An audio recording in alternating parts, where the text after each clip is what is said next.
esta oportunidad nos va a conferenciar una persona con la cual yo me precio de conocer y además de que laboré en el sector cuando él fue ministro de Estado.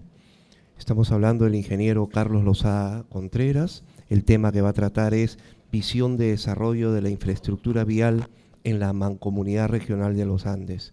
Él es ingeniero civil de la Universidad Nacional de Ingeniería, con más de 25 años en la administración pública.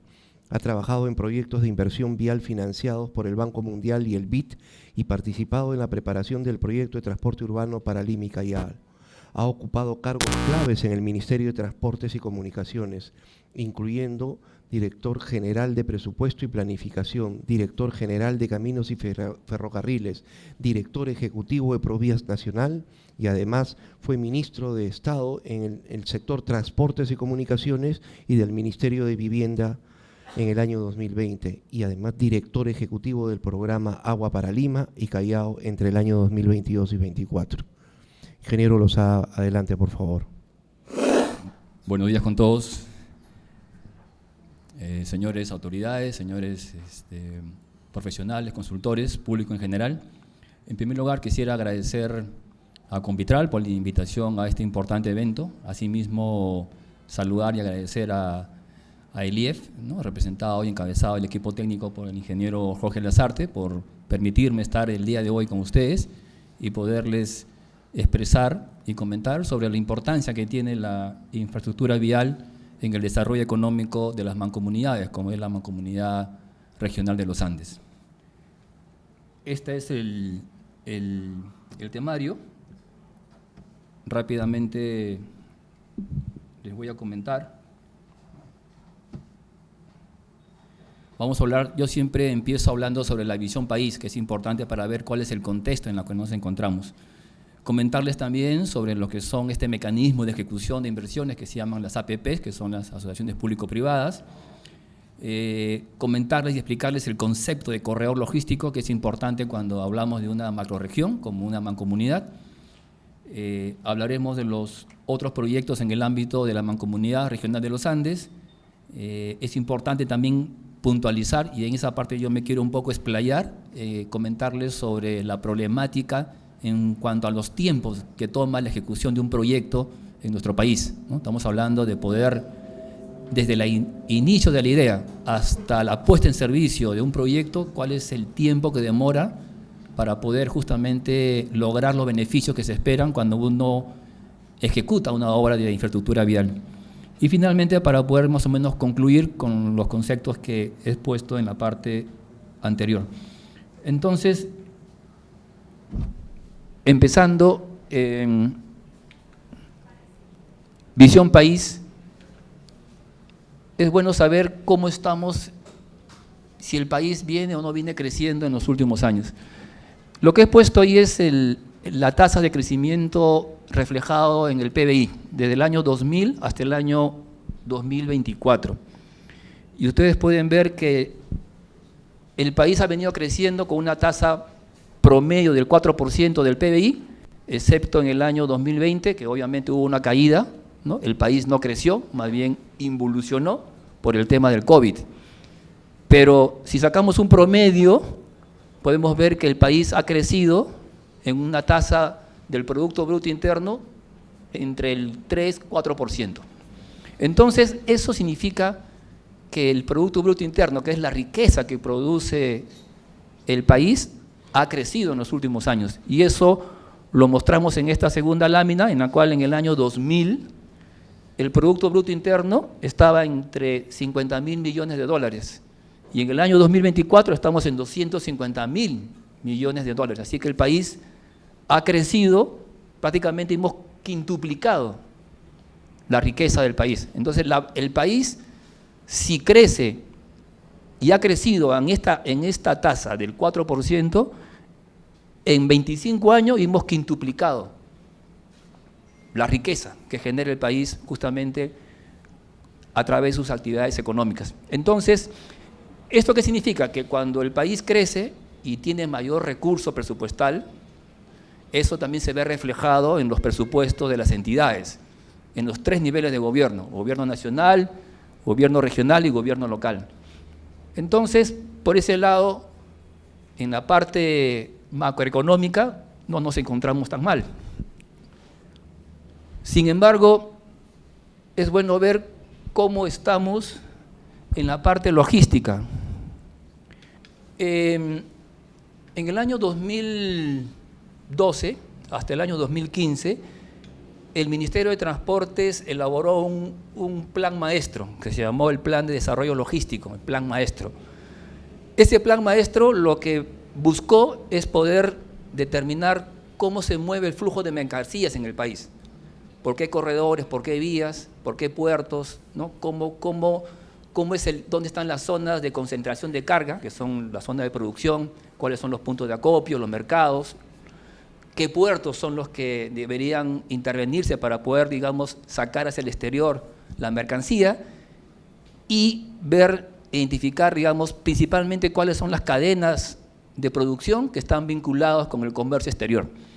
Entonces, ese estudio que se hizo entre el año 2012 y 2015, que se denominó el Plan de Desarrollo Logístico, determinó que el país, el Perú, si lo queremos ver el costo logístico como un porcentaje final de venta de un producto, por decir la alcachofa, que se coloca en Europa. Si quiero ver si la alcachofa se vende y se coloca a un precio, ¿cuánto es el costo logístico como porcentaje de ese precio final de venta? Y el costo logístico, principalmente, el principal componente es el costo del transporte, que es el flete, ¿no? El costo logístico lo conforma el flete, lo conforma inventarios y lo conforma el tema de aduanas en los puertos. Pero el 70% de ese costo logístico es el costo del flete, el transporte. Y en el Perú, en promedio, el 34% del producto final de venta de un producto, de un bien, es el costo logístico, o sea, el costo del transporte. Y entonces, cuando queremos hacer un benchmarking para ver cuál es el costo logístico de otros países vecinos, en promedio, en América Latina está el 24%. En Chile está 15%. Y si nos comparamos con Europa, Estados Unidos, ellos están en promedio en el 10%. Entonces, la primera conclusión que podemos sacar es que no somos tan competitivos como país. Tenemos altos costos logísticos. En otras palabras, el costo del transporte es muy caro en el país. Y eso se refleja en el precio final de venta de un producto. Entonces, si aún así, por decir, el espárrago, que en lo cual ha tenido un impacto importante en el comercio exterior, sobre todo en Europa, ¿cuándo un producto se impone? Porque ahí uno compite con otros países. El espárrago no solamente se produce en el Perú, se produce en Asia, se produce en Europa. Pero para que el espárrago peruano haya sido aceptado, son 3 elementos que juegan cuando un comprador define con qué producto se va a quedar. Es el costo, que es un punto importante, la calidad y el tiempo en que llega el producto. Entonces, en el caso del espárrago, es la calidad la que ha primado, y por eso es que el espárrago nacional es muy cotizado en Europa, por la calidad, a pesar de que tiene un costo probablemente superior a otros espárragos que se producen en otras latitudes del mundo. Pero si nosotros queremos impactar en la competitividad del país, porque cuando uno impacta en la competitividad, estás incrementando el Producto Bruto Interno, o sea, estás generando riqueza al país y por lo tanto vas a crecer como país. Tenemos que bajar ese costo logístico, por lo menos llegar al promedio de Latinoamérica. Y ahí es donde juega un rol importante la infraestructura vial. Porque la infraestructura vial, como lo mencioné, es el 70% del precio final de venta, que es el costo del transporte. Entonces, en el Perú, el flete es alto. ¿Y por qué? Cuando se hizo un análisis, el por qué, claro, el estado de las vías, ¿no? Falta de mantenimiento, no hay vías asfaltadas, pero también es el doble flete. Cuando uno contrata a un transportista para mover una carga, el transportista te cobra el ida y vuelta, porque él no tiene seguro si la carga, si va a regresar su camión con carga o sin carga. Entonces te cobra el ida y vuelta, se asegura. Y este es un sobrecosto que impacta, que impacta en el producto final de venta en los mercados internacionales. Entonces, ese estudio logístico, ese master plan, ese plan maestro, significó que teníamos que ver la manera de cómo reducíamos el costo del transporte. Y claro, cuando en el 2012 se hizo un inventario de las obras a nivel nacional, las obras eran, digamos, muy atomizadas y muy dispersas en el país. Entonces, uno no veía un sentido lógico de cómo el Estado, hablo como 3 niveles de gobierno, invertía en infraestructura vial, ¿no? Veíamos puntitos por todos lados, pero no había una lógica de inversión, y menos aún había un cálculo del retorno, o sea, cuál era la rentabilidad, cómo impactas en la economía, no había ese cálculo. Entonces, ese estudio, ese plan logístico permitió hacer una radiografía del país en cuanto a la conectividad vial. Y claro, esto impacta en las empresas, y impacta más en las empresas más pequeñas. Cuando la empresa es más pequeña, el costo logístico se incrementa. Bien, ahora, siempre cuando uno mira el tema de la infraestructura, tiene como objetivo cerrar brechas, ¿no? Siempre él invierte, define la brecha. En este caso, el objetivo final es cerrar la brecha de conectividad vial. Y de acuerdo a los estudios de AFIN, que es el que he tomado en el ejemplo, la brecha en infraestructura está bordeando los 160.000 millones de dólares. En infraestructura, estamos hablando en general. Y en transportes está bordeando los 60.000 millones de dólares. Entonces, tenemos una brecha de cerca de 60.000 millones de dólares, pero el esfuerzo del Estado, ¿cuánto es el esfuerzo del Estado? A nivel de los 3 niveles de gobierno, más o menos bordea los 5.600 millones de dólares, lo que la asignación presupuestal para inversión pública a nivel de los 3 niveles de gobierno no llega a 6.000 millones de dólares. Entonces, si hacemos un cálculo, cerrar la brecha nos tomará entre 10 y 15 años. Pero la brecha no es estática, porque la brecha es justamente entre la demanda y la oferta. Si el país está creciendo, como lo he mostrado, quiere decir que la demanda de servicios y de bienes va a crecer a una velocidad. Y la oferta de infraestructura tiene que ir a ese ritmo y ir cerrando la brecha. Pero si la curva de crecimiento del país, si creciéramos, por decir, 8% del PBI, como lo hemos crecido en un periodo, obviamente la brecha se va a incrementar significativamente si mantenemos este ratio de ejecución anual de inversiones. Y eso nos conlleva a ver cuáles son los mecanismos que tiene el Estado para ejecutar una inversión pública. Entonces, acá les he puesto cuáles son los mecanismos en el Perú. Obviamente tenemos la inversión pública, que todos conocemos, y para lo cual los proyectos tienen que pasar por este sistema de inversión pública que es el Invierte-PE, ¿no? Hay que hacer un estudio de preinversión, hay que hacer un estudio definitivo, expediente técnico, y luego ejecutar la obra. ¿Y cómo yo gestiono los proyectos en el marco de una inversión pública? Tenemos la ley de contrataciones, que todos conocemos, y tenemos el otro mecanismo que es el contrato o convenio de gobierno a gobierno.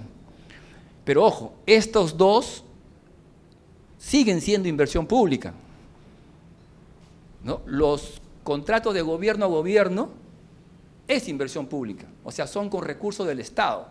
El riesgo de ejecución, de diseño, lo tiene el Estado, bajo un esquema de gobierno a gobierno. El otro mecanismo son las APPs, las concesiones viales.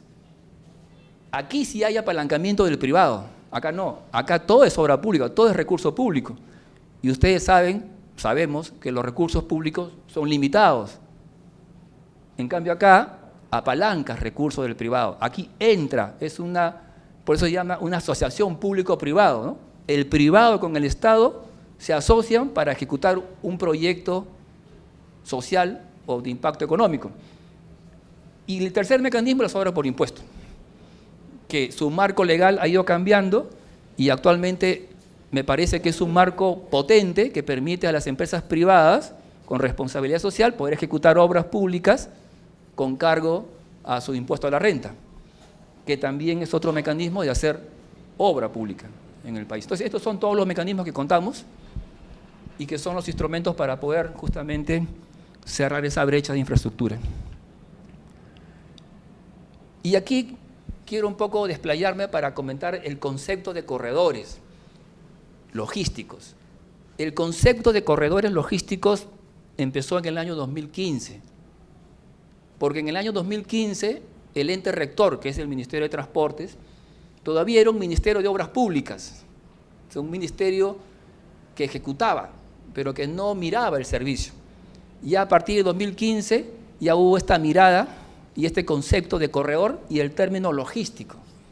¿No? Logístico es cuando yo vinculo infraestructura con servicios. Cuando yo junto la infraestructura y los servicios, ya estamos hablando de logística de transportes. Entonces, aquí he podido mostrar la mancomunidad de los Andes, y si queremos ver cuáles son los ejes estructurantes de esta mancomunidad, tenemos obviamente la Panamericana Sur, ¿no? Que viene en doble sentido, autopista, que llega hasta la entrada a Guadalupe y de ahí ya no continúa. Claro, en el año 2012, la vía panamericana prácticamente era una calzada. Y en ese entonces no había problemas de congestión en la Panamericana. Pero cuando se hizo ese estudio, ese master plan logístico, se hizo un modelo que permitió ver de aquí a 30 años cuáles infraestructuras o cuáles vías se tienen que intervenir y priorizar. Y ese modelo, cuando se hizo la prospectiva al año 2030 años adelante, en el año 2012, demostró que si el país venía creciendo a esa tasa, que venía creciendo, la Panamericana en 15 años iba a entrar en congestión. Y por lo tanto, habría que tomar decisiones para que esa vía de una calzada se convierta en doble calzada, o sea, en una autopista. Y lo que se hizo en el 2012-2015 es cambiar los contratos de concesión, las adendas, para construir la segunda calzada para que después de 15 años no tengamos problemas de congestión. Y por eso es que ahora, como ustedes ven, que del año 2012 hasta la fecha, ya prácticamente desde Lima hasta Lambayeque y Piura, tenemos una doble calzada y no tenemos problemas de congestión. Y tampoco tenemos problemas hacia el sur. Entonces había una predictibilidad. ¿Qué queda pendiente en esta macrorregión? La vía de evitamiento de Ica. Es importante porque el flujo de larga distancia que va hacia el sur no tiene por qué entrar a la ciudad. Tendría que ir bypaseando la ciudad para continuar con su recorrido y no generar todo el impacto que generan los camiones en entrar por las vías urbanas. Entonces, la vía de evitamiento de Ica es un proyecto relevante para la mancomunidad. Y también es continuar con la construcción de la doble calzada hacia el sur. Algo que hasta el momento no se ha podido gestionar. Han habido, digamos, iniciativas privadas en ese sentido, pero no se ha concretado hasta la fecha continuar la construcción de la doble calzada hacia Arequipa. Entonces tenemos un eje estructurante, que es la Panamericana, Pero también tenemos otro eje estructurante, que es la longitudinal de la sierra. Entonces tenemos dos longitudinales, la de la costa y tenemos la longitudinal de la sierra, que viene por Ayacucho, ¿no?, a Abancay y se va hacia el Cusco. Entonces tenemos dos grandes longitudinales estructurantes y tenemos dos transversales importantes. La transversal que tenemos, la carretera que va desde Pisco a Ayacucho, los Libertadores, que ustedes lo conocen, y tenemos la otra que va desde Nazca a Ayacucho y se va a Abancay, a Purímac. Estas dos vías transversales son claves para poder articular todo el movimiento de mercancías de la macrorregión. Esta tenemos concesionada, esta es parte del IRSA Sur y esta todavía no la tenemos concesionada. Y luego tenemos toda la malla vial a nivel de vías departamentales y vecinales, que son las alimentadoras. Entonces, cuando hablamos de un corredor logístico, estamos vinculando el punto de generación de carga, que son las zonas de producción, con los puntos de salida o los puntos de destino, que son los mercados, que son los puertos, los aeropuertos. Entonces, si vinculamos el punto de generación de carga, donde se produce la producción, y tenemos el punto de destino, que son los mercados, los puntos de acopio o los puertos, que son las salidas al exterior, eso es el corredor logístico. Pero ese corredor comprende vía nacional, vía departamental y vías vecinales, porque la carga está en la zona de producción y la producción sale por vías vecinales y luego va a una vía departamental y luego va a un eje estructurante. Entonces el concepto de corredor es clave para el desarrollo económico de una región. Entonces, si vemos también otros corredores importantes, además de las dos longitudinales que lo mencioné, ¿no?, de la costa y de la sierra, tenemos este eje transversal, la de Nazca, la de Pisco Ayacucho y la de Nazca Abancay, vinculados al puerto de San Juan de Marcona, y este es al puerto de Pisco de San Martín, también concesionados. Entonces, esta priorización de corredores es importante si queremos dar un impacto a la economía. Porque si nosotros intervenimos, por decir, este tramo o este tramo, como se hacía antes, cuando estamos hablando en el 2012, 2010, eso no va a generar ningún impacto. Pero si yo vinculo la zona de producción con la zona de salida y intervengo la vía e intervengo el puerto, sí voy a generar un impacto en la economía, porque eso genera un efecto dinamizador. Recuerden que el sector transporte es un sector transversal a todas las actividades económicas de la región.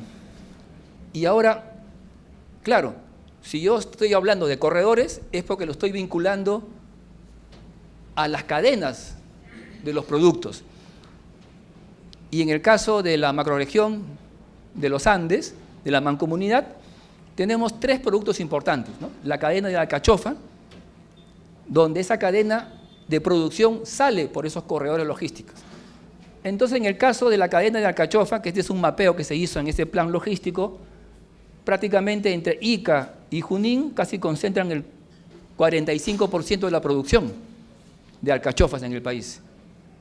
Quiere decir que casi el 50% de la producción de alcachofas está entre Ica y Junín y sale por vía terrestre, se va a un almacén o una planta procesadora y de ahí sale hacia el exterior a través de los puertos, Callao, Paitán, principalmente sale por el puerto de acá, el puerto del Callao. El 92% de la producción sale por el puerto del Callao hacia el primer mercado, que es Estados Unidos, que concentra casi el 63% de la producción. Entonces, aquí tienen ustedes el mapeo de la alcachofa y obviamente aquí está la trazabilidad de las vías, por dónde va, que son los corredores logísticos que comprenden la red nacional, departamental y vecinal. Y si lo vemos en forma espacial, aquí lo ven, ¿no? Aquí está en la zona de producción de la alcachofa, Ica, y tenemos además Ica y Junín, que sale por el puerto del Callao, y acá también tienes Trujillo, que sale por el puerto de Paita. Esto se llamó el mapeo de las cadenas logísticas por cada región. Igual la cadena del cacao, el cacao entre Cusco, Ayacucho y Junín concentra más o menos el 45% de la producción de cacao en el país. Y obviamente el cacao sale por vía terrestre, ¿no?, hacia el centro de acopio, a las plantas, a los almacenes para exportación, y sale principalmente por el puerto del Callao. ¿Hacia qué mercados?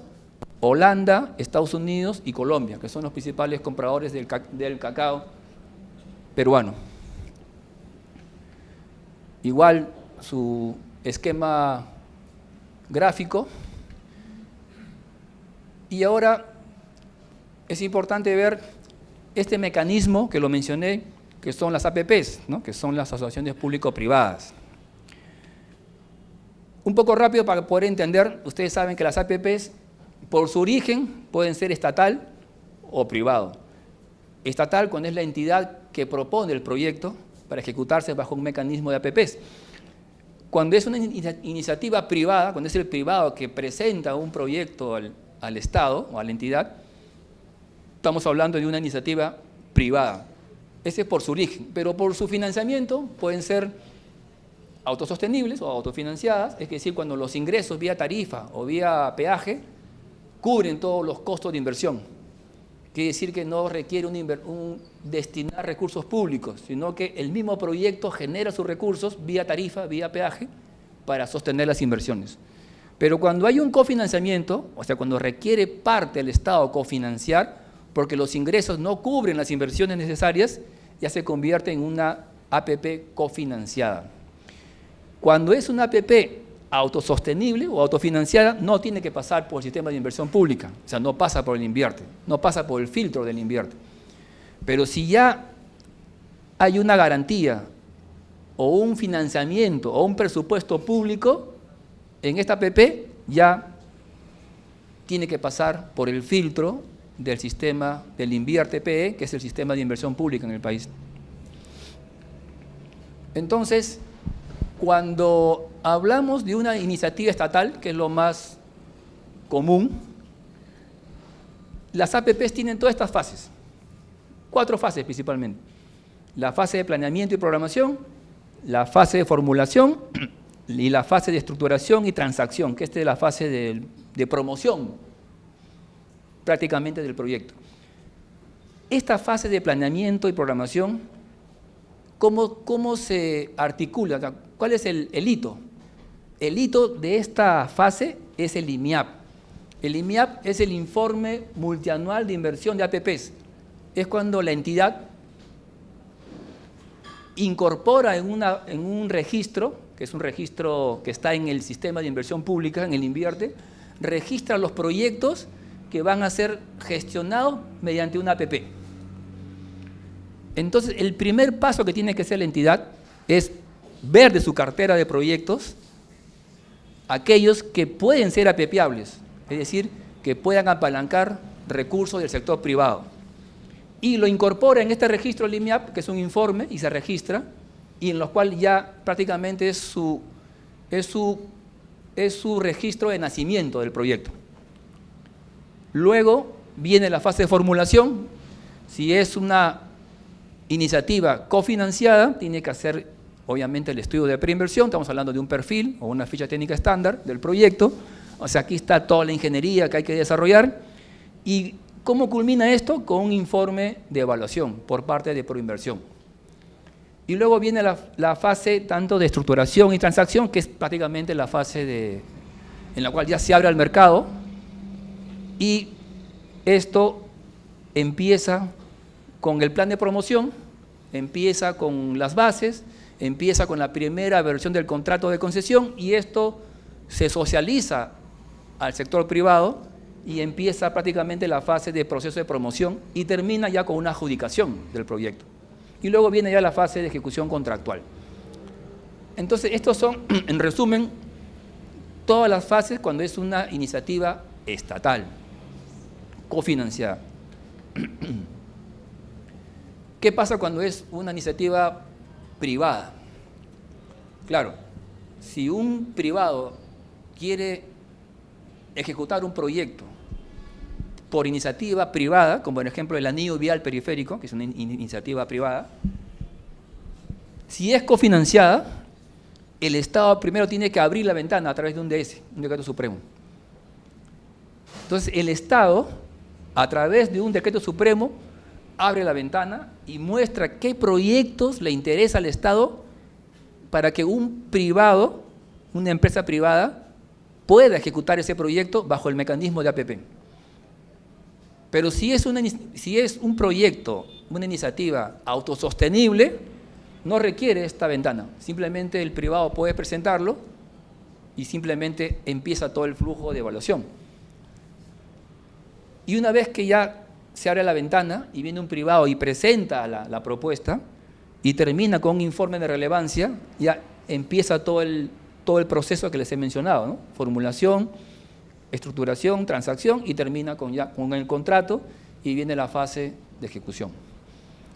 Entonces, el mecanismo de APPs ayuda, sí ayuda, porque apalanca recursos privados. Recuerden que los recursos públicos son escasos en el país. Entonces, recibir un financiamiento privado apalanca, digamos, y cierra la brecha, sobre todo de conectividad. Ahora bien, en el año 2010, 2012, el Ministerio impulsó un programa importante para mí, ¿verdad? Importante, que se llama el Proyecto Perú.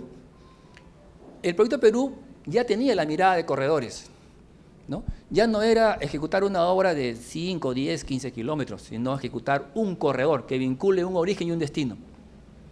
Estamos hablando de corredores de 600, 500, 400 kilómetros. Y claro, esa primera generación de contratos de conservación por nivel de servicio, que llamó Proyecto Perú, fue exitoso y jugó un papel fundamental justamente en esta visión de cierre de brechas y sobre todo en la visión logística de mirar corredores. Claro, el Proyecto Perú tuvo sus restricciones económicas, no permitió hacer un cambio de estándar definitivo, no permitió, digamos, hacer un mejoramiento significativo, simplemente se puso una valla y permitió prácticamente hacer una intervención con un cambio de estándar, con una solución básica o un pavimento económico. Pero el impacto que generó fue que los tráficos de esas vías prácticamente explotaron cuando se hizo el cambio de estándar de una vía con un afirmado hacia una vía con un pavimento, con un mortero asfáltico o un pavimento económico, que es ya casi un pavimento. Es un pavimento básico, pero ya le estás cambiando el estándar. Y eso generó un efecto, un impacto importante en el crecimiento del tráfico. Y claro, al tener mayor tráfico significa que hay mayor movimiento económico. Entonces ahí era una manera de reflejar cuál es el impacto que tenía gestionar estos contratos de conservación por nivel de servicio. Ahora viene una segunda generación. Claro, lo que el Ministerio ha registrado en el IMIAP, 21 corredores viales, logísticos, para que sean gestionados bajo el esquema de APPs. Claro, ahora los contratos iniciales eran de 5 años, ahora van a ser de 25 años. En esta nueva generación de corredores ya va a haber una intervención a nivel de solución definitiva. Entonces estamos hablando de una segunda generación de corredores, de gestionar corredores a través de un contrato de APPs. Y claro, casi mantiene la misma lógica que el Proyecto Perú, ¿no? Asegurar inicialmente la transitabilidad de la vía, luego viene una etapa de mejoramiento, en este caso llevarlo a la sección normativa de diseño geométrico y luego ya hacer el cambio de estándar con un pavimento definitivo, ya no una solución básica, sino un pavimento definitivo, ¿no? Estamos hablando de carpeta asfáltica en caliente. Entonces, Proinversión, de esos 21 corredores que están registrados en el IMIAP, ha priorizado para este año 7 corredores, para sacarlos, si es posible, este año 2025. Y de esos 7 corredores, 3 están vinculados con la mancomunidad de los Andes.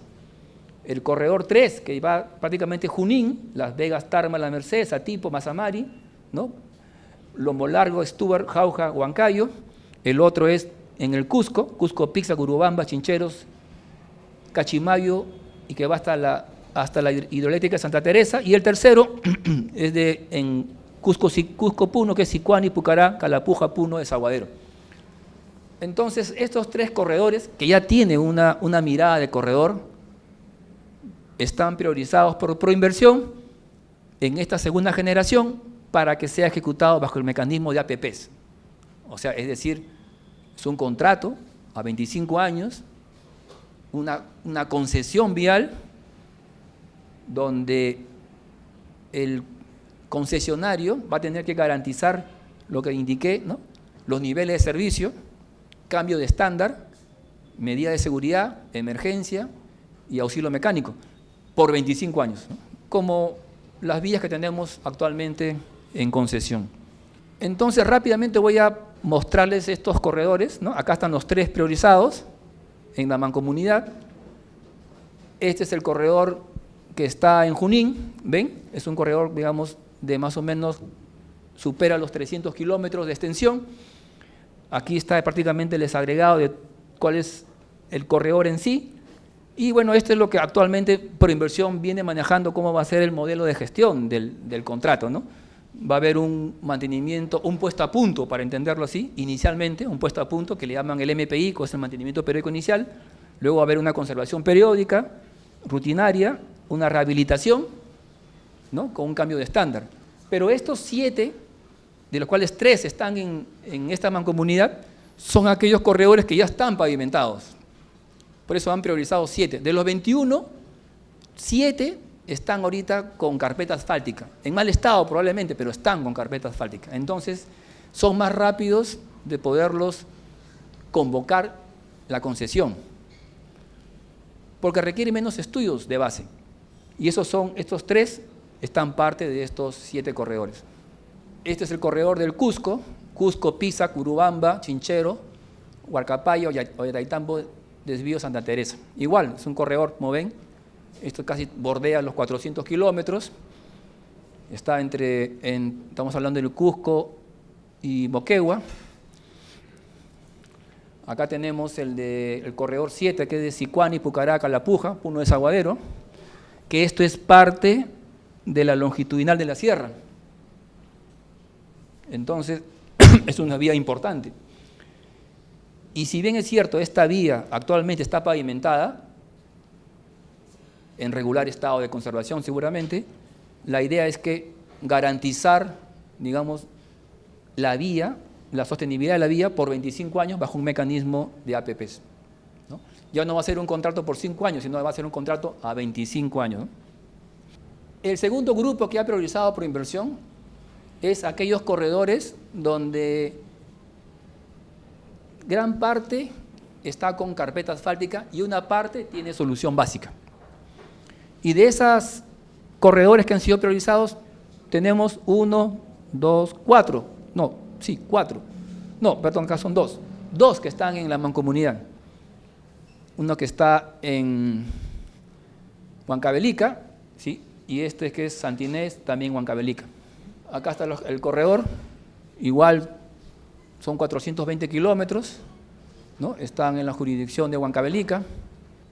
El otro es el corredor que está entre Cusco y Puno,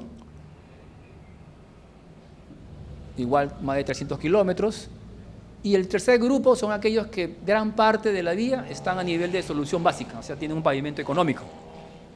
Y aquí hay 2 proyectos que están en la mancomunidad, que es el corredor del desvío Pampas, Imperial Pampa, Huancayo, Bachurcampa hasta Ayacucho, Acobamba al Comachay, al puente.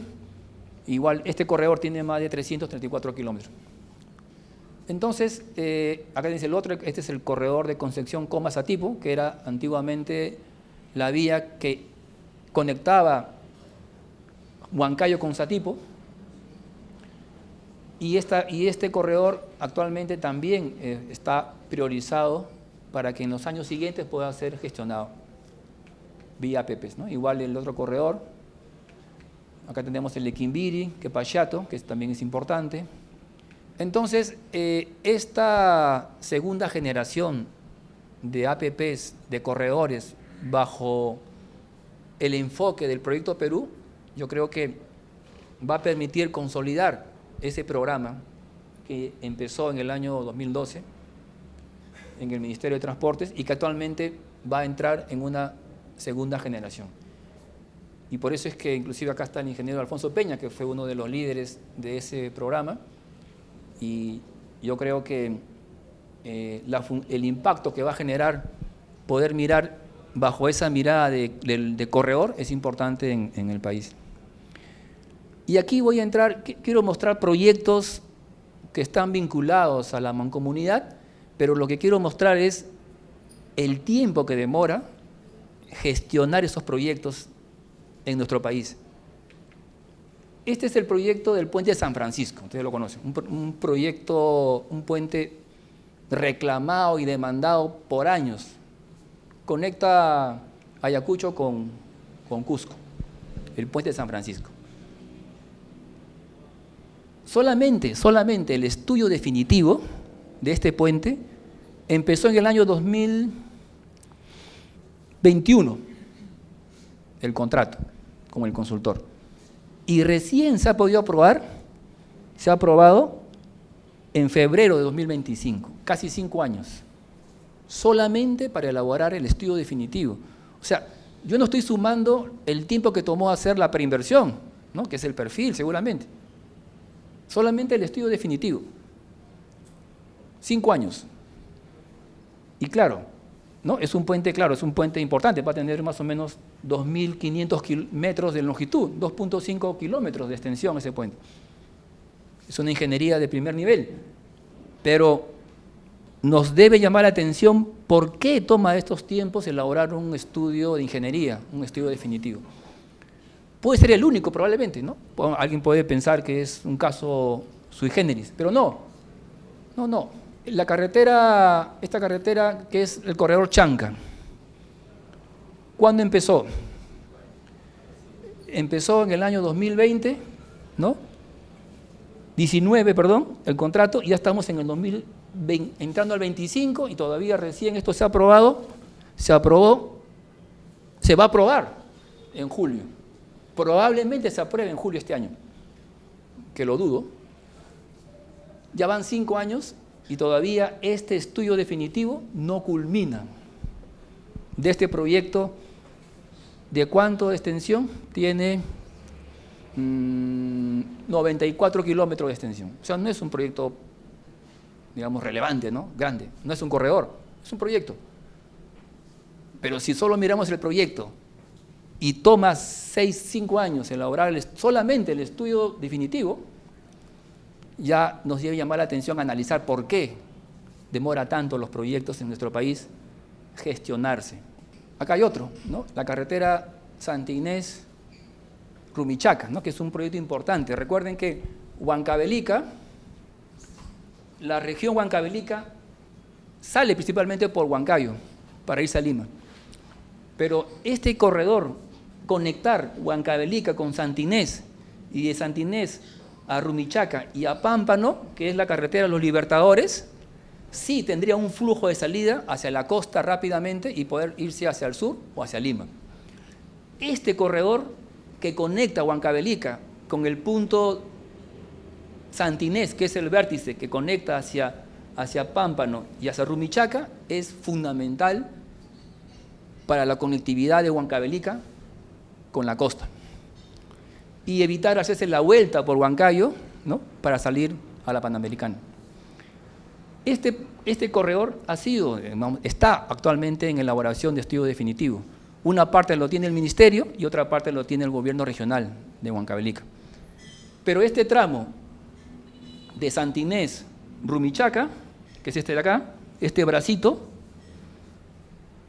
empezó en el 2019 y todavía se aprobó y se va a aprobar, se aprobó en marzo del 2025. O sea, igual, ¿no? 5 años. 5 años para hacer solamente el estudio definitivo. Entonces, cuando hacemos el análisis de por qué, en resumen, este es otro, ¿no? Igual, la que va de Huancavelica hasta desde Huancavelica a Santa Inés, este brazo de acá, de esta Y.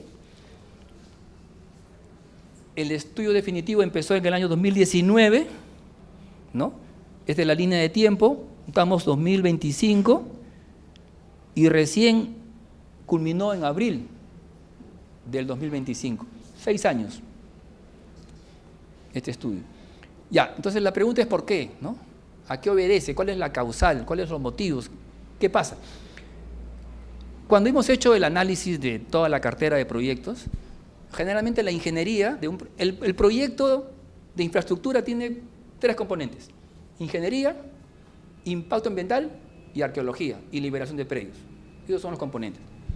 Claro, el principal componente es la ingeniería, ¿no? Que en teoría debería demorar más, porque son los estudios básicos, levantar información, ¿no? Todas las muestras, laboratorio, ¿no? Diseño, gabinete. Ya, bueno, todos estos proyectos viales, la ingeniería no pasa de 2 años. Ninguno ha pasado de 2 años. ¿Y por qué llega a 5 o 6 años?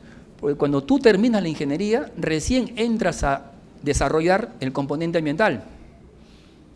Y el componente ambiental, el ente rector, que es el ministerio, ¿no? El Ministerio de Ambiente, que tiene un área especializada, que es el SENACE, como ente rector ha establecido que para el impacto ambiental de los proyectos viales, la línea base, o sea, la información que tiene que levantar el consultor en el marco del estudio, tiene que ser en 2 periodos, en periodo seco y en periodo húmedo.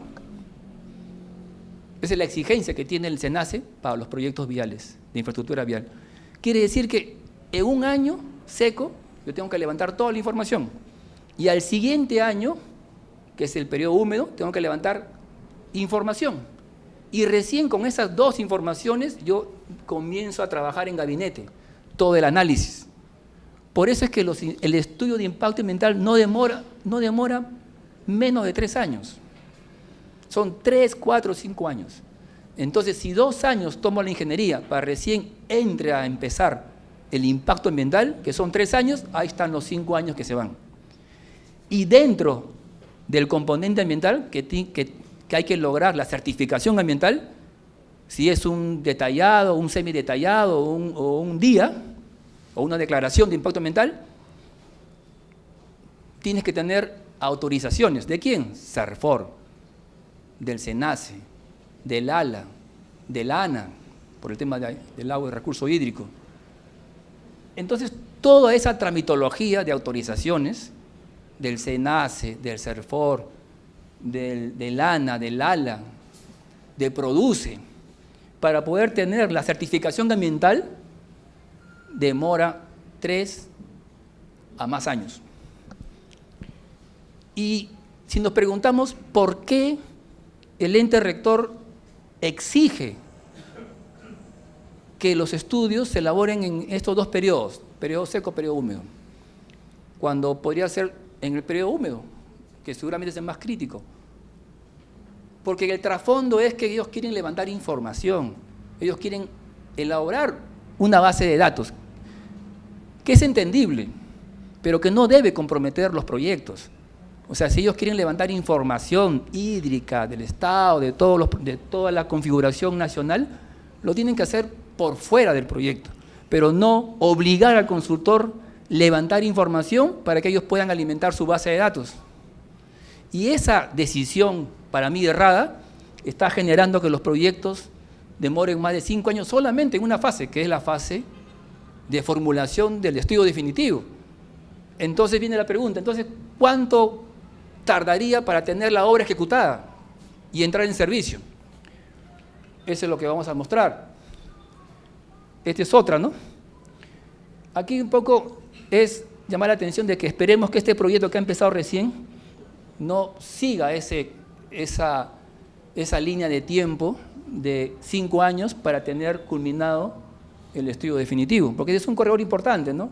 Santa Inés Pámpano, que es esta, que es el brazo que viene desde acá, de Santa Inés, es clave para Huancavelica. Igual, ¿no? El puente Nación Achánica, es un proyecto también reclamado y demandado por muchos años. Desde el año 2018 empezó el estudio definitivo. Ya vamos 2025 y probablemente termine este año. Probablemente.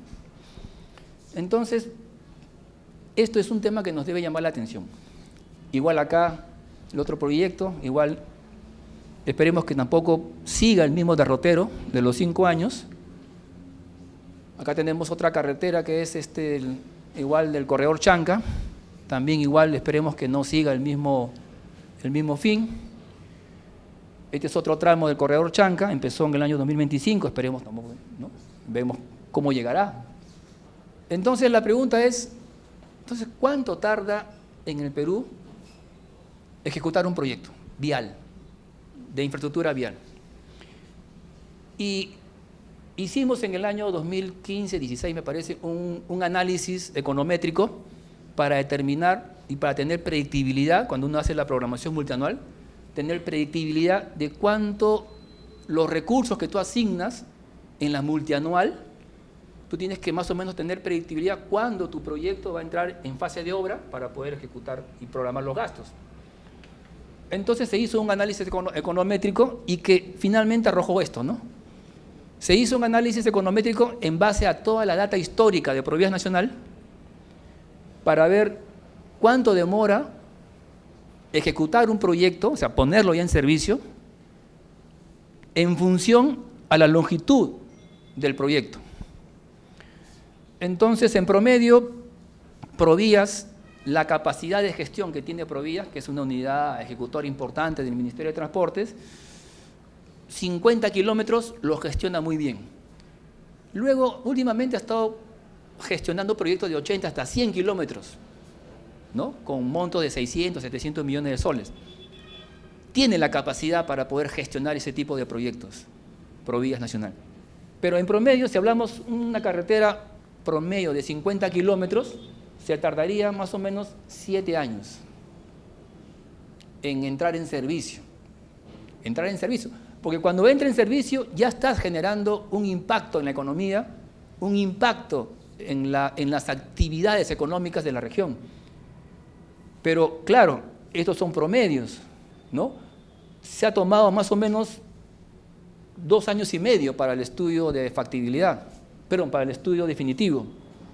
Cuando en la práctica esto ya duplicó, ya se duplicó. Quiere decir que cuando se hizo esta base de datos, los promedios de los estudios definitivos eran más o menos 2 años y medio. ¿Por qué? Porque claro, en ese entonces el componente ambiental no era tan relevante en el estudio, el componente relevante era la ingeniería. Ahora es distinto, ahora el componente relevante que te define el proyecto es el componente ambiental, que demora más de 3 años. Por eso es que esto se duplica, en vez de 2.5 pasa a 5 años, o sea, más de 1.600 días. Si solamente con 2 años y medio que sacó esta estadística, un proyecto toma cerca de 7 años, 8 años en entrar en servicio, eso no está bien. No está bien. Entonces, tenemos proyectos de 80 que ya se vienen gestionando, son más o menos casi 8 años. Entonces, a lo que voy es que no podemos permitir esta realidad. Cuando ya de por sí toma 7 años una carretera de 50 kilómetros, pero actualmente hay que sumarles 3 años más, que es lo que está tomando el componente ambiental. Entonces esto fácil está en 10 años.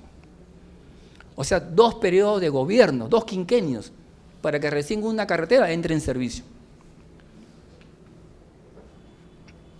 Para ir concluyendo, bien, acá para ir ya terminando, Entonces, definitivamente necesitamos que el Perú tenga una mayor velocidad en ofertar infraestructura. Claro, si la brecha está casi 60.000 millones de dólares y solamente la estamos cerrando a una tasa de, en promedio, Provías Nacional, cada año asfalta 200, 300 kilómetros de carreteras, en su mejor momento, no sé cómo estará ahora, pero en su mejor momento, 200, 300 kilómetros anuales entraban en servicio. Y si sumamos algo igual en las regiones, estamos hablando de 600 kilómetros al año. 600.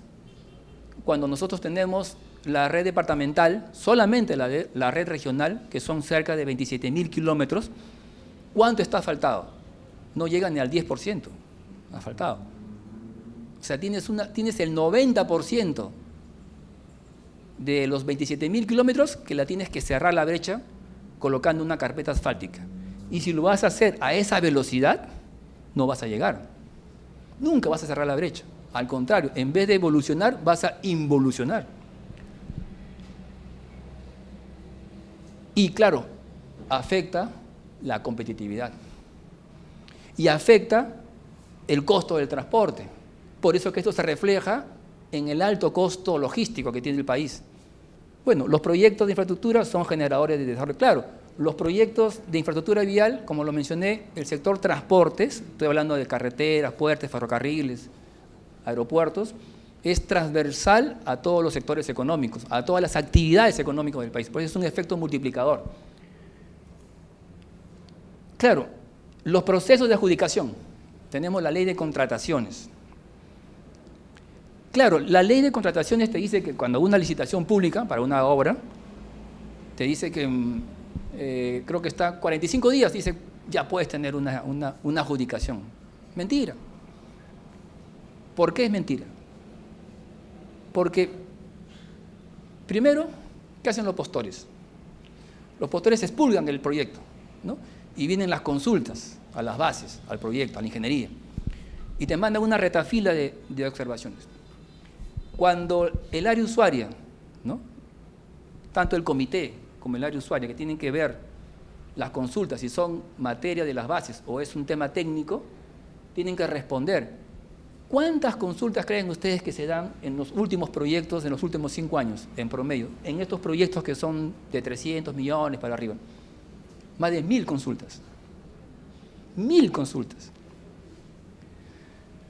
Y claro, esas consultas tienen que ser respondidas adecuadamente, tienen que ser compatibilizadas, porque a veces hay preguntas similares y no pueden tener respuestas distintas. Tienes que ponerte de acuerdo con el comité. Claro, el especialista, que tiene que, el área técnica, que tiene que responder las consultas técnicas que están vinculadas al expediente, está haciendo 1.000 cosas en el sector. No es que está dedicado al proyecto, él tiene una cartera de proyectos, respondiendo a Contraloría, respondiendo a control concurrente y una serie de cosas más. Entonces, ¿qué sucede? ¿Qué sucedía? Que los procesos se caían, nulidades, ¿no? Nulidades porque habían desacuerdos, habían incompatibilidades. Entonces, responder 1.000 consultas no toma 4 días como lo establece la norma. Responder 1.000 consultas toma entre 3 a 4 meses responder. Y de ahí los postores elevan las bases al OCE. El OCE tiene 1 mes para responder, ¿no? Su tribunal. Es 1 mes más. Entonces la cosa se va dilatando. Por eso es que los proyectos toman entre 6 a 1 año en adjudicarse. Acá también hay otro tema por resolver. Y claro, todo es una burocracia, ¿no? Es engorroso, o sea, no hay predictibilidad. No sabemos si el proyecto se va a adjudicar o no. La experiencia demuestra que el proyecto se va a caer 1, 2, 3 veces por nulidad y recién al año vas a tener el proyecto adjudicado. Tiempos en los procesos de adjudicación impredecibles, es verdad. No sabemos cuánto tiempo va a tomar una adjudicación. Puede tomar 6 meses, 8 meses, 1 año. La experiencia, en promedio, 1 año. Entonces, eso genera una imprecisión en la programación multianual cuando hace el tema presupuestal. Los plazos de ejecución desde la idea de proyecto, ¿no? Porque se registra la idea en el invierte, ¿no? Hasta la puesta en servicio, toma en promedio 2 quinquenios, o sea, 10 años. Cuando una autoridad política, ¿no?, toma un gobierno regional, a nivel de Estado, o a nivel vecinal, o a nivel local, y promete, yo voy a ejecutar la carretera y lo voy a inaugurar en su periodo de gobierno, no es verdad. Por eso es que cuando las autoridades se encuentran con esa realidad, dicen, no, yo voy a construir la carretera y la voy a inaugurar. Y cuando los técnicos le dicen, no, no vas a lograrlo, lo vas a hacer, la inauguración lo va a hacer sí, pero el siguiente autoridad. Entonces, políticamente ya no es, digamos, no crea réditos y va por otro lado. Va por proyectos más pequeños que sí le genere rentabilidad política. Entonces, ese también es un problema que hay que mirar, ¿no? Que los proyectos tienen que ser transversales, ¿no? Y no pueden nombrar más de 2 quinquenios, ¿no? Claro, también las empresas consultoras, ¿no? Aquí en el Perú, la empresa consultora elabora y supervisa. O sea, no tienes 2 carteras distintas, ¿no?, como en otros países. Tengo una cartera especializada de empresas que hacen supervisión y hay una cartera de empresas que hacen netamente elaboración de estudios. Acá no. Acá la empresa que hace estudios también hace supervisión. Son las mismas. Y no pasan de 10. Ahora deben ser menos, deben ser 5 empresas. No hay cartera. Igual, no hay una oferta de profesionales especializados. No hay. Los mismos aparecen en 5, 6, 7, 10 proyectos similares. El mismo especialista. Porque son contaditos los geólogos, hidrólogos, que son especialistas en carreteras, en proyectos viales, con experiencia que te pide, 25 años de experiencia, ¿no? Son contaditos. Entonces, ¿qué sucede? Que hay empresas que tienen 10 contratos. Y claro, los 10 no le va a dar la misma atención. Entonces comienzan a relegar los estudios, ¿no? No le matan observaciones, porque son los mismos profesionales que están haciendo 3, 4 estudios a la vez. Claro, subcontratan, puede ser, pero no se avanza. Entonces hay un problema de cartera de profesionales. Y eso tiene que ver con la academia. Demora en la aprobación de todos los componentes del estudio, claro. Componente ambiental, arqueológico, PACRIS, ingeniería, SENACE, FORCOR, el ANA, el ALA. Toda esa tramitología, ¿no?, lleva a que los proyectos tomen 5 o 6 años. Igual, los permisos. Por ejemplo, siempre nos pasaba en Provías, uno identifica las canteras, identifica los botaderos. Las canteras, por decir a una autoridad, certifica que, ¿no?, la disponibilidad, la autorización para explotar la cantera, ¿no? Se hace el estudio, ¿no?, se ve la potencia de la cantera, ¿no?, que cubre la demanda del material, igual los botaderos, ¿no?, y tiene la certificación. Pero cuando termina el estudio y empieza la convocatoria, ¿qué resulta? Que generalmente cuando uno hace el replanteo de la cantera ya está explotada. Rápidamente la cantera se agotó. Y vienen los problemas de replantear el proyecto, ubicar nuevas canteras y nuevos botaderos. Entonces, ese es un tema también que tiene que ver con las autoridades, porque gran parte de las canteras son administradas por las autoridades locales. Entonces juegan en contra. Está bien, las canteras se explotan y tienen una rentabilidad, correcto, pero si esa cantera ya se comprometió con un proyecto, no puedes ir en contra del proyecto, ¿no?, explotando la cantera para que luego el proyecto caiga. Más aún cuando tienes algo en el control detrás. Hay N casos de procesos por sacar adelante el proyecto, se identifica una nueva cantera y cuando viene el órgano de control dice, no, esa cantera no está en el proyecto. Y ahí viene responsabilidad penal para el profesional que autorizó, que aprobó ese estudio. Demora en las opiniones vinculantes, claro. El ministerio, si es un estudio detallado, ¿no? Un estudio ambiental detallado, ¿quién te va a revisar el estudio? ¿El Ministerio de Transportes? ¿La DEGAN? ¿O la de Gasa que era antes? No, es el SENACE. El SENACE tiene N proyectos, sobre todo los proyectos mineros. Y si viene un proyecto vial, entra en cola. Y se toma toda la vida para revisar ese proyecto. Y te lo observa, y te lo observa, y te lo observa. Esa burocracia para aprobarte el componente ambiental, ¿verdad?, es un pandemonio. Por eso es que si el proyecto es un semidetallado, la aprobación es interna en la misma entidad. Tienes un área especializada, que es DEGAN, que te aprueba. Pero aún así también tienes todas las normas, los estudios en época seca, en época húmeda, ¿no?, con toda esa, digamos, dilación de tiempos. Entonces, los procesos, las convocatorias, las licitaciones, nulidades, postergaciones, elevación de bases, apelaciones, demora en solución de consulta. 1 año, 6 meses, 8 meses en adjudicarse. Y eso, si es que no hay nulidades.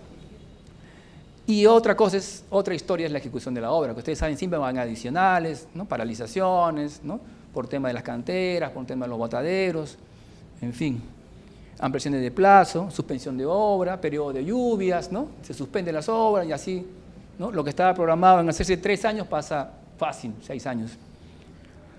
Obras inconclusas, están sin liquidación, ¿no?, hay una cartera pesada. Entonces, toda esta es la problemática que tenemos en el país para poder gestionar proyectos como lo son, y para culminar ya, estos proyectos que hemos mostrado y que sobre todo impacta acá, ¿no? Acá impacta.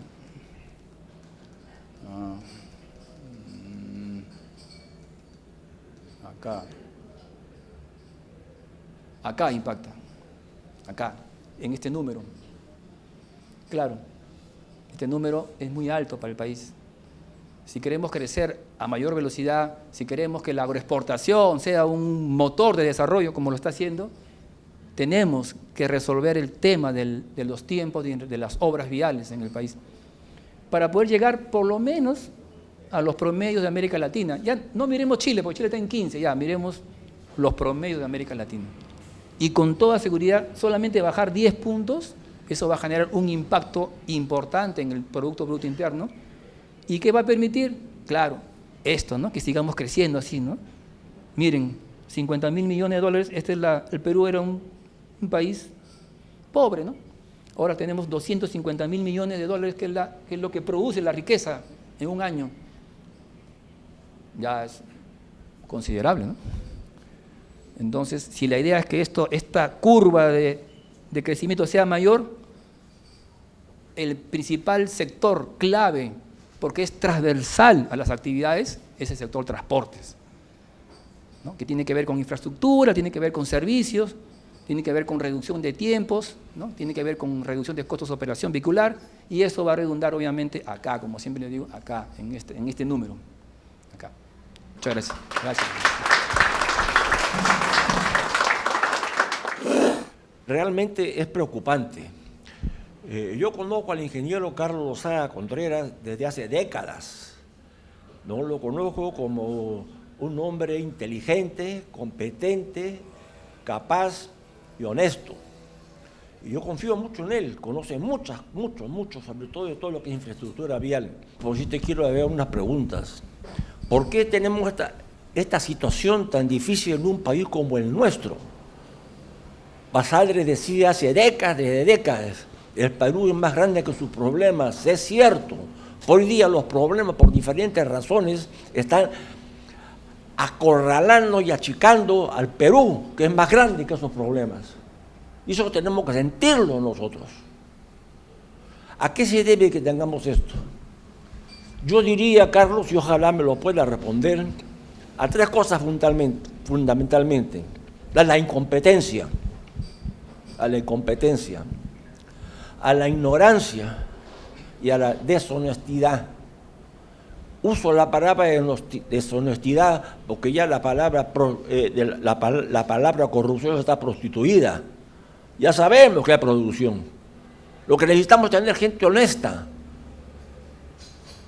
A mí nadie me había escuchado nunca, yo no soy corrupto. Que lo digan, pues. Yo tengo 88 años, que me digan. Yo nunca he dicho yo no soy corrupto. Si alguien me dice yo no soy corrupto y me repite 100 veces, ese es corrupto. No me refiero a nadie en particular. Son muchos, a nivel nacional y a niveles regionales. Lo que tenemos que ser honestos, con amor y cariño de la patria. Carlos, estos atrasos que hay y esa burocracia, que es lo más dañino, lo han querido resolver ahora, sobre todo que está de moda con contratos a gobierno. Tú conoces mejor que yo eso. Eso es un chiste. Porque el problema no está. ¿Por qué hacen el contrato a gobierno lo que me dicen los gobernantes? Porque en el Perú no lo podemos hacer, las leyes, las normas. Vamos a hacerla mejor con las normas de otro país. Si acá sabemos tanto más que ellos, sobre todo en una orografía como la que tenemos. Y además son contratos gobierno, mentira. Son contratos del gobierno del Perú con compañías de otros gobiernos. Pero el responsable es la compañía del otro gobierno. No es el gobierno francés, ni el gobierno canadiense. Es esa compañía, o el gobierno chino. Entonces, es un engaño, muchachos. Y eso tenemos que estar conscientes nosotros. En Lima y en las provincias. Porque Perú es muy grande y el concepto de patria lo tenemos que llevar juntos. Ya no por nosotros, sino por la descendencia que vamos a tener. Y eso es todo lo que quería decirme. Y por favor, Carlos, me daría mucho gusto si me dices que estoy equivocado. Eso es todo. Muchas gracias.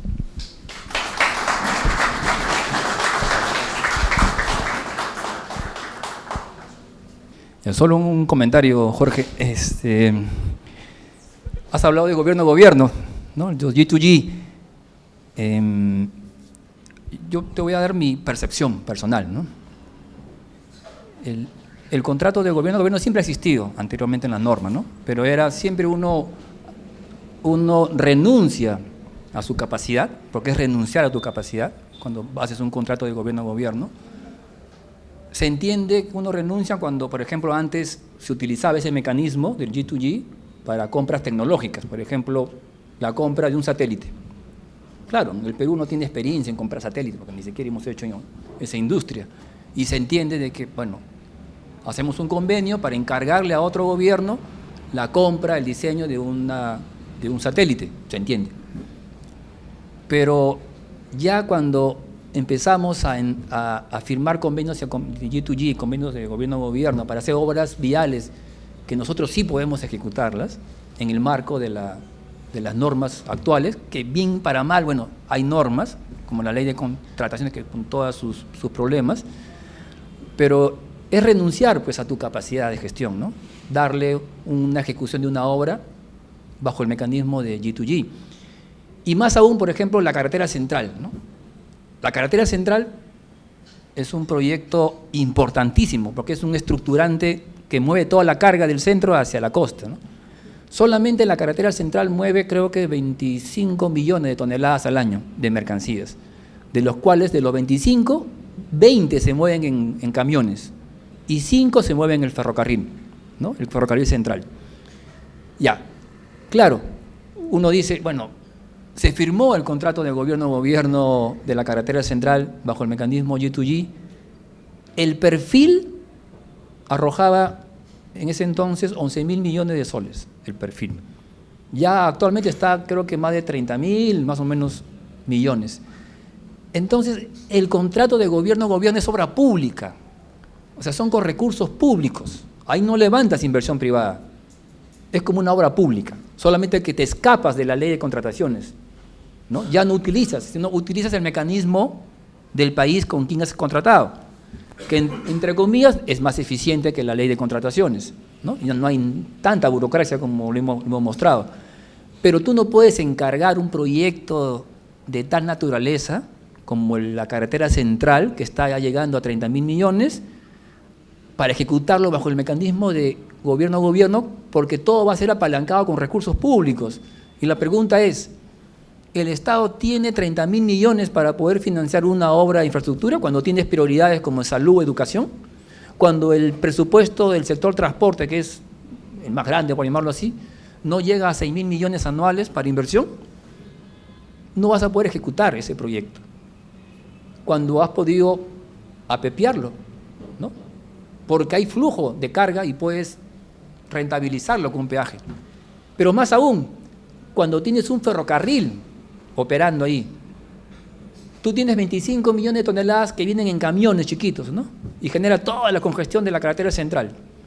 Y tienes un ferrocarril que tiene capacidad para mover 20 millones al año y solo mueve 5. Es un tema de regulación, ¿no? ¿Para qué vas a invertir 30.000 millones cuando puedes regular para que el ferrocarril tome gran parte de esa carga y decongestiona la carretera central mientras que culminas las alternas, ¿no? Churín, Ollón, Ambo, ¿no? Todas las carreteras que, digamos, pueden derivar, que vienen de toda la carga de Lucayali hacia la costa, lo puedes derivar por la carretera de Churín, Ollón, Ambo, que está en construcción, por la Lima, Canta, Guayay, Unish, que también es una ruta alterna, pero se ha optado por un nuevo trazo, que es entendible, porque claro, la carretera central ahorita mueve casi 8.000 millones de vehículos por una calzada, y sabemos que cuando supera los 4.000 ya requiere una doble calzada. Pero claro, abrir una calzada en la carretera central es un proyecto faraónico, por eso es que se han ido por un nuevo trazo. Pero ese nuevo trazo, que es construir una nueva carretera, aparte de que vas a demorar años en estabilizar los taludes, no vas a poder bancar los 30.000 millones de soles que demanda ese proyecto. Entonces son esas cosas que, digamos, nos lleva a pensar que se ha desnaturalizado el tema del gobierno a gobierno. Y lo otro es el tema del funcionario público, ¿no? Quien tiene que firmar los papeles, que tiene que tomar decisiones.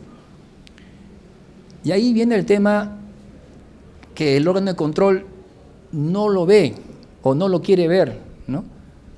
Que es la predictibilidad que tiene el funcionario para tomar decisiones, ¿no? Que le llaman el término discrecionalidad, es el término exacto. El funcionario tiene que tener la discrecionalidad para tomar decisiones. Se puede equivocar, pero es con la información que tenía en ese momento. Pero no, el órgano de control ve, uno tomó una decisión en un momento, en una coyuntura, bajo cierta información que disponía, pasan 5 años y la información ya es otra. Y con esa información el órgano de control te mide y te sanciona. Entonces, ¿dónde queda la discrecionalidad del funcionario público? Claro, eso ha generado que ahora en adelante el funcionario dé un paso atrás y le dé 1000 vueltas antes de firmar un papel. Y eso también genera retraso en las aprobaciones de los proyectos.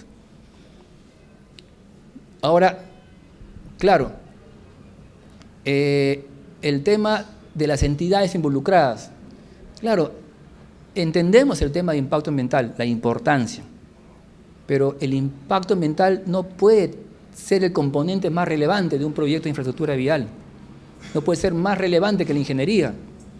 No puede tomar 5 años en aprobarse un componente ambiental. Y siempre sabemos que todo proyecto va a generar un impacto, obviamente, ¿no?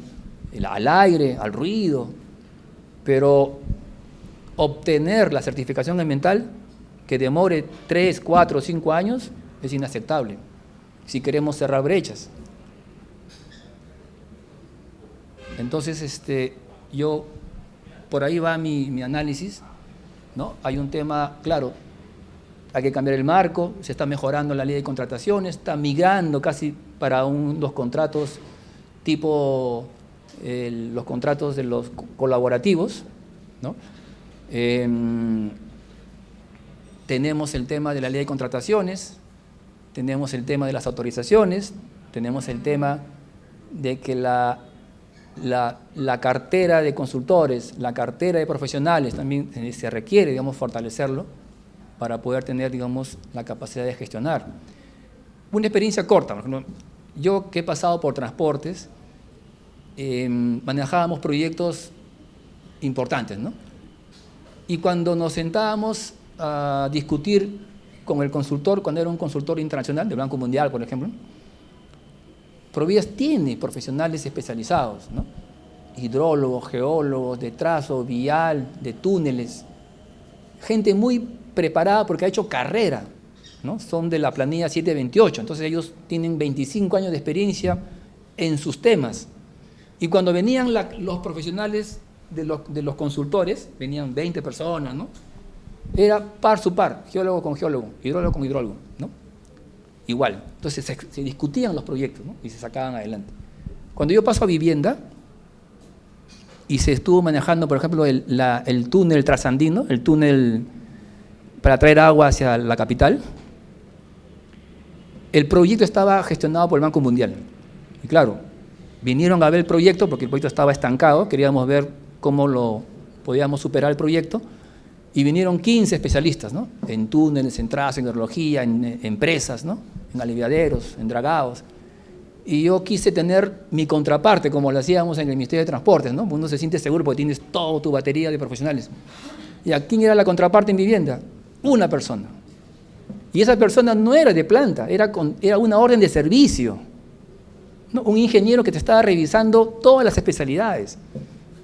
Yo decía, ¿y dónde están los profesionales especialistas en Ministerio de Vivienda?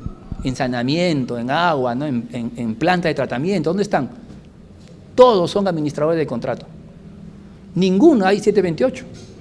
Todos son CAS o contratados, órdenes de servicio. Y ese es el problema que tiene vivienda, que no tiene una estructura fuerte de profesionales para poder gestionar proyectos importantes. Lo terciariza, ¿no? O tiene que simplemente acatar lo que dice un consultor internacional. Y siempre no es que lo que venga un consultor va a misa y se cerró, no. También tienen errores y garrafales. Tanto así que el ferrocarril Huancayo-Huancavelica fue un caso excepcional, un ejemplo. Cuando se encargó el proyecto por inversión, le encargó a su asesor integral, a su consultor, dijeron, hazme un ferrocarril Huancayo-Huancavelica. Vinieron los especialistas, hicieron un trazo como si fuera un ferrocarril para un tren de alta velocidad, ¿no? Con curvas, ¿no? Que prácticamente tenías que mover una cantidad inmensa de metros cúbicos de taludes. Cuando el ferrocarril Macho, Huancayo, es un proyecto social, no es un proyecto que te va a generar rentabilidad económica, no, es un proyecto social. Y por lo tanto no ameritaba, digamos, hacer el trazo o el proyecto como si fuera un tren de alta velocidad. Claro, lo que se había estimado de 100 millones escaló a 600 millones.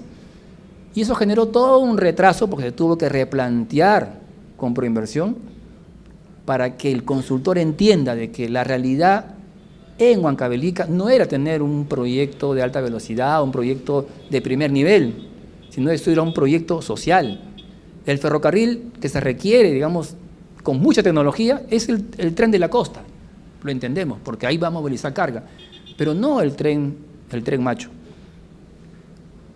Pero claro, si no tienes los especialistas que te puedan evaluar, si no tienes esas espaldas técnicas, no vas a poder, digamos, sacar adelante los proyectos o a tomar las decisiones y ajustar en el momento que se requiera.